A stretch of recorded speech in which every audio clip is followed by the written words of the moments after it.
1974 standard Herald എന്ന കാറിൻ്റെ production company അവസാനിപ്പിച്ചു.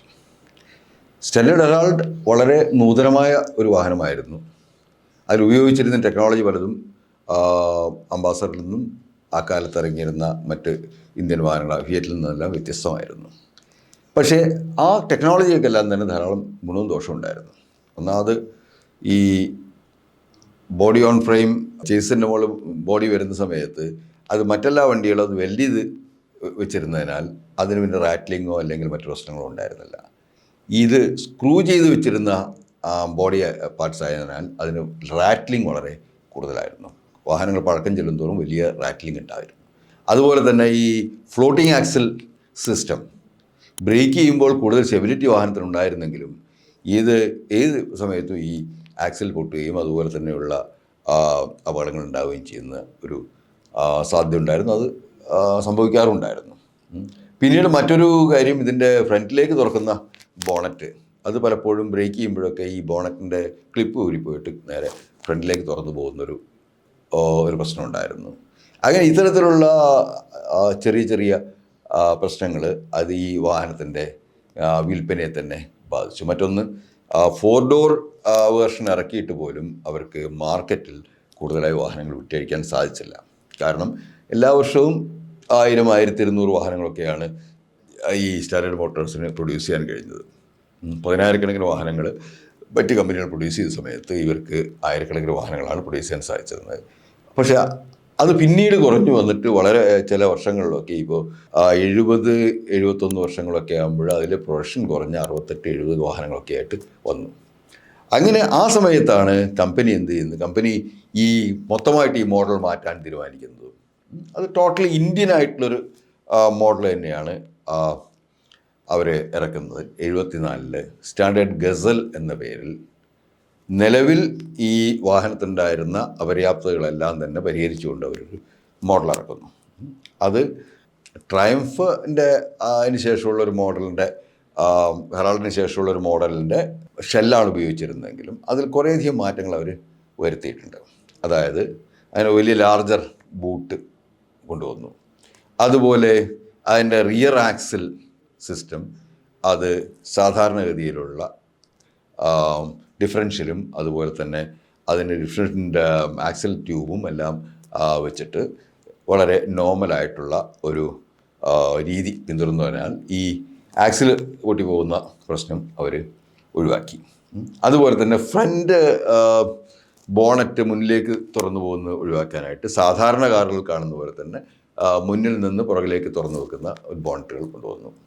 പിന്നെ അതിന് ധാരാളം സ്ഥലം ഉണ്ടായിരുന്നു. പിന്നെ ബക്കറ്റ് സീറ്റുകൾ, അന്ന് നമുക്കിന്ന് ബക്കറ്റ് സീറ്റുകൾ നമ്മൾ വളരെ ഇഷ്ടപ്പെടുന്നുണ്ടെങ്കിൽ അന്ന് ബക്കറ്റ് സീറ്റുകൾ കൺസ്യൂമേഴ്സിന് ഇഷ്ടമായിരുന്നില്ല. അതുകൊണ്ട് തന്നെ അവരെന്ത് ചെയ്തു, ഫ്രണ്ടിൽ ബെഞ്ച് സീറ്റ് കൊണ്ടുവന്നു. ഫ്ലോർ ഷിഫ്റ്റ് ഗിയറുകൾ നിലനിർത്തിയെങ്കിലും ഫ്രണ്ടിൽ ബെഞ്ച് സീറ്റ് കൊണ്ടുവന്നു. എൻജിൻ പഴയ ഹെറാൾഡിൻ്റെ ഒക്കെ ഉപയോഗിച്ചിരുന്ന 948cc എൻജിൻ തന്നെയായിരുന്നു. ആ എൻജിന് വലിയ കുറ്റമൊന്നും പറയാനില്ല, അത് നല്ലൊരു എൻജിനായിരുന്നു. അപ്പോൾ അത് തന്നെയാണ് ഈ വാഹനത്തിൽ ഉപയോഗിച്ചിരുന്നത്. അങ്ങനെ 74 മുതൽ അവർ സ്റ്റാൻഡേർഡ് ഗസൽ എന്ന പേരിൽ ഒരു വാഹനം ഇറക്കി. അതിലെ മിക്കവാറും പാർട്ടുകളെല്ലാം തന്നെ ലോക്കലായിട്ട് അസംബിൾ ചെയ്തായിരുന്നു. അപ്പോൾ അക്കാര്യമാണ് നമുക്ക് പ്രധാനമായിട്ട് പറയാനുള്ളത്. ഈ സ്റ്റാൻഡേർഡ് മോട്ടോഴ്സ് മദ്രാസിൽ ധാരാളമായിട്ട് ഈ ബോഡി അതുപോലെ തന്നെ ഈ എൻജിൻ പാർട്ടുകളും എല്ലാം ഉണ്ടാക്കുന്ന ധാരാളം ആക്സസറീസ് ഉണ്ടാക്കുന്ന സ്ഥാപനങ്ങൾക്ക് ജന്മം നൽകി. കാരണം അവർ ഈ സ്റ്റാൻഡേർഡ് മോട്ടോഴ്സ് പ്രധാനമായിട്ടും ആശ്രയിച്ചത് ലോക്കൽ മാനുഫാക്ചേഴ്സിനാണ്. അപ്പോൾ ലോക്കൽ മാനുഫാക്ചേഴ്സിന് ഒരു വാഹനത്തിൽ ഉപയോഗിക്കാൻ തക്കവണ്ണമുള്ള നിലവാരമുള്ള പാർട്ടുകൾ ഉണ്ടാക്കാനുള്ള ഒരു പ്രചോദനം കൊടുത്തത് സ്റ്റാൻഡേർഡ് മോട്ടോഴ്സാണ് മദ്രാസിൽ. അത് കഴിഞ്ഞ് സ്റ്റാൻഡേർഡ് ഗസൽ ഏകദേശം അവർ 80 വരെ അവർ സ്റ്റാൻഡേർഡ് ഗസൽ പ്രൊഡ്യൂസ് ചെയ്തു. പക്ഷേ അത് നമ്പർ വളരെ കുറവായിരുന്നു. ഓരോ വർഷവും ഇറങ്ങുന്ന 60 കാറുകൾ, 50 കാറുകൾ, പിന്നെ അങ്ങനെ ഇറങ്ങി വരുന്നൊരു സാഹചര്യമായിരുന്നു. അതുകൊണ്ട് തന്നെ അവർക്ക് കാറുകൾ മാർക്കറ്റ് ചെയ്യുന്നതിൽ അവർക്ക് ധാരാളം പിടിച്ചേക്കാനായില്ല. പക്ഷേ അതേസമയം കാർത്തിക് നരേൻ അതിൻ്റെ ചുമതലയിൽ വന്നതിന് ശേഷം അദ്ദേഹം ചെയ്തത് ലൈറ്റ് കൊമേഴ്ഷ്യൽ വെഹിക്കിളുകൾ ഉണ്ടാക്കുക എന്നുള്ളതാണ്. ചെറിയ കൊമേഴ്ഷ്യൽ വെഹിക്കിളുകൾ ഉണ്ടാക്കുക എന്നുള്ളതാണ്. അപ്പോൾ അന്ന് ആ കാലത്ത് ബജാജിൻ്റെ മാറ്റഡോർ വാഹനങ്ങളായിരുന്നു പ്രധാനമായിട്ട് മാർക്കറ്റിലുണ്ടായിരുന്ന, ചെറിയ മിനി വാനുകളും മറ്റും ഉണ്ടായിരുന്നു. അതിന് പകരമായിട്ട് അവർ സ്റ്റാൻഡേർഡ് വാനുകൾ നിർമ്മിക്കാൻ ആരംഭിച്ചു. ആ മേഖലയിൽ അവർ വളരെയധികം എഫേർട്ട് എടുത്തു.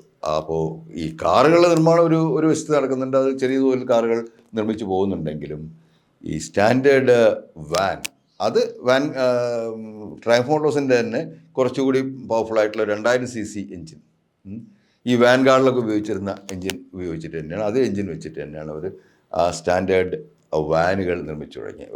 അത് പലതരത്തിലുള്ള ഉപയോഗത്തിന്, ആംബുലൻസിനായിട്ടും പല ട്രാവൽ ഇതായിട്ടൊക്കെ ഉള്ള വാനുകൾ ഉപയോഗിച്ചു തുടങ്ങി. അവർ നിർമ്മിച്ചു തുടങ്ങിയപ്പോൾ ആ വാനുകൾ അത്യാവശ്യം പോപ്പുലറായി വരികയും നമ്മുടെ സ്റ്റാൻഡേർഡ് വാൻ ധാരാളമായിട്ട് നമ്മളിവിടെയൊക്കെ ഒരു കാലത്ത് കണ്ടിട്ടുണ്ട്. അത് ആ ഇതിൽ നിന്ന് ഒരു കമ്പനിക്ക് ചെറിയ തോതിൽ ലാഭം ലഭിച്ചു തുടങ്ങിയത്. ആ വാൻ പ്രൊഡക്ഷനിലേക്ക് ശ്രദ്ധ കേന്ദ്രീകരിച്ചുകൊണ്ട് കാറിൻ്റെ പ്രൊഡക്ഷൻ അവർ കാറിൻ്റെ ഡിമാൻഡ് കുറവായിരുന്നു. അങ്ങനെ കാർ പ്രൊഡക്ഷൻ അവർ 1985 ഈ കമ്പനി കാർ പ്രൊഡക്ഷൻ അവസാനിപ്പിച്ചു. അതായത് അതുവരെ വന്നിരുന്ന ഗസലോട് കൂടിയിട്ട് അതിനുശേഷം ഒരു കാർ നിർമ്മിച്ചു. അത് വളരെ എംബീഷ്യസ് ആയിട്ടുള്ള ഒരു പ്രോജക്റ്റായിരുന്നു. ആ പ്രോജക്റ്റിലേക്ക് വരുന്നതിന് മുമ്പായിട്ട് അവർ സാധാരണ ചെറു കാറുകൾ നിർമ്മിക്കുന്നത് ഏകദേശം അവസാനിച്ചതെന്ന് വെച്ചാൽ അവർ സന്തുഷ്ടപ്രകാരം അവസാനിപ്പിച്ചതല്ല, അതിന് ഡിമാൻഡ് ഇല്ലാതെ വരികയും അവസാനിക്കുകയും ചെയ്തു. ആ സമയത്ത് വാനായിരുന്നു അവർ പ്രൊഡ്യൂസ് ചെയ്തിരുന്നത്.